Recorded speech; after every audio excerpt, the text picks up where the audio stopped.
up, y'all? Welcome back to another episode of Cooking with Lauren. Today I'm showing you what we ate for dinner last week, and hopefully this gives you some tips and ideas on what you can make for dinner for your family at home. So I'm starting out this day. I think this was Monday, and I made some pork chops with a rosemary honey mustard sauce and roasted corn. So I just chopped up my rosemary, and then I'm gonna go ahead and get started on the honey mustard sauce. So I put a little bit of Dijon mustard into my little bowl here. And then I'm also going to go ahead and add a little bit of honey for sweetness. And then also a little bit of lemon juice, because the lemon juice will really break up all of that sweetness. And then finally, I'm going to add in that beautiful chopped rosemary. It's really beneficial to use fresh rosemary if you can find it in the grocery stores. It's usually in your produce section.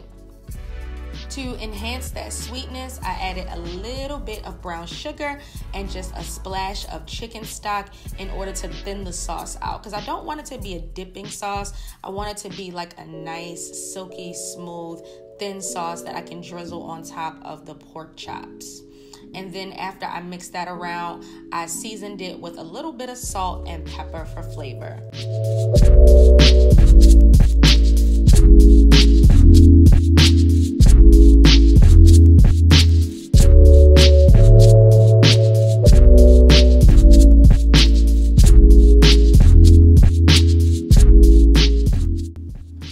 Along to these beautiful pork chops, I am using boneless, skinless pork chops, and I'm seasoning them up with some garlic powder, some seasoned oil, a little bit of freshly cracked ground pepper, and some parsley flakes for color. And I'm just doing that on both sides of the pork chops.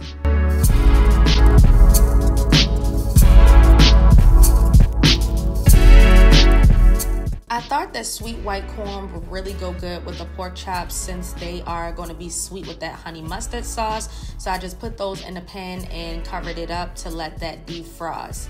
And then I went ahead and added the pork chops into a hot pan. This was about medium heat. And once they cook halfway through, you want to go ahead and flip them. I added some butter, and I'm going to baste my pork chops in that beautiful butter. And the key to pork chops, because they can get really tough really fast, is to take them out when they're still slightly pink in the center, and they'll finish cooking while they're resting. So this is what this meal turned out to be, and it was really delicious. That sauce was an amazing hit, and it tastes really good on the pork chops.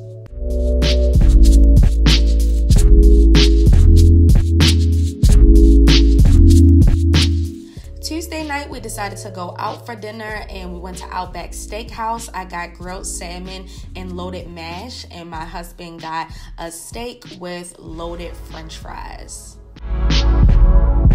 Wednesday turned out to be one of the most delicious meals of all week.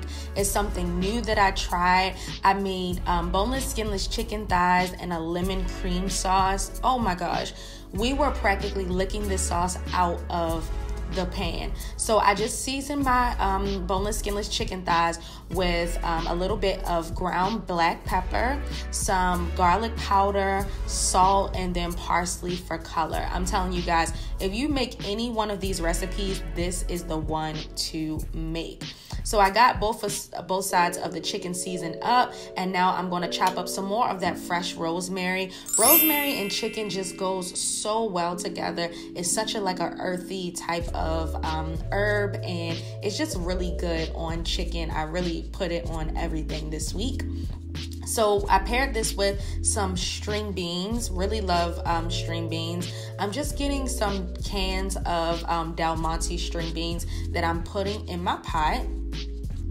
Into the string beans, I like to give it some flavor. So I'm adding a half of a chicken bouillon cube, and I'm just going to crush that right up into the string beans.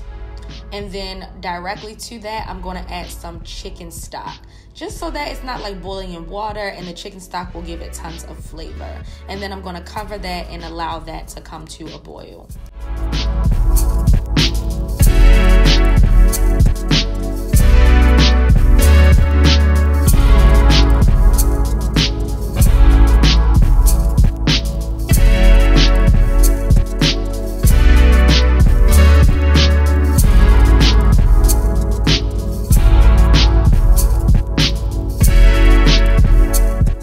finally time to fry up this chicken. So I put a good healthy heaping tablespoon or so of butter in the pan and a little bit of garlic, and then I put my boneless skinless chicken thighs right into that butter, and the butter is really going to help that chicken to caramelize and get a golden brown color, as well as give it flavor. So it's been cooking for a little while now, and I flipped them over, and look how beautiful and golden that chicken really looks. And I sprinkled the rosemary right on top to continue with flavor.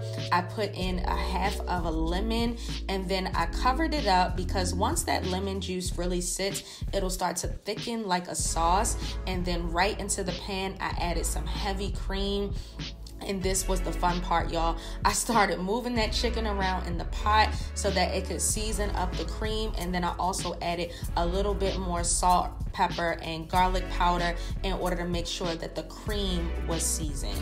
And then I just put the lid back on top, and I let that chicken and that cream sauce come to a boil.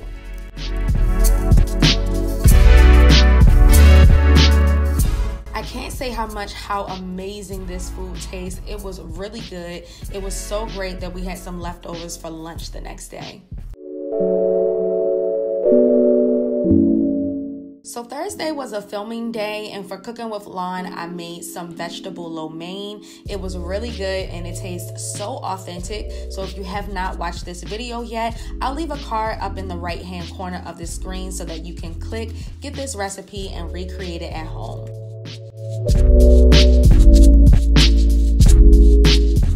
It's Friday, it's the last day of the week, and I'm sure we all want to make something just really simple and effortless. So this day I decided to make some Italian chicken pasta, and I'm starting out by seasoning my boneless skinless chicken breast.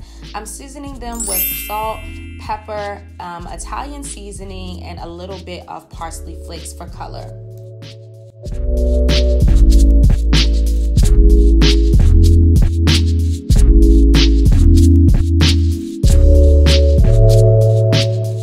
Unfortunately, my camera wasn't recording, but I went ahead and put some penne pasta in a pot of boiling water, and I went in through my chicken breast in a pan. I flipped them over, and this is what they're looking like so far. They had a lot of caramelization and color.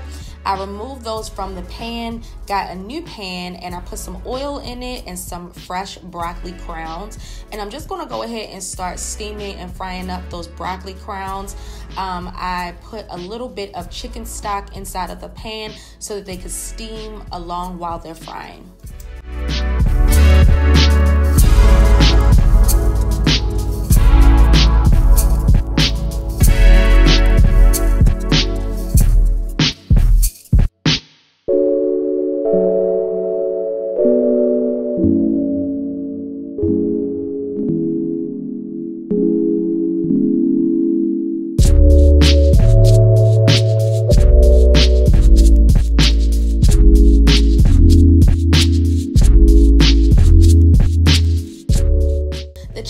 Finished, and I just went ahead and cut it up into strips. Since we are using it for a pasta, it'll be easier to eat this way.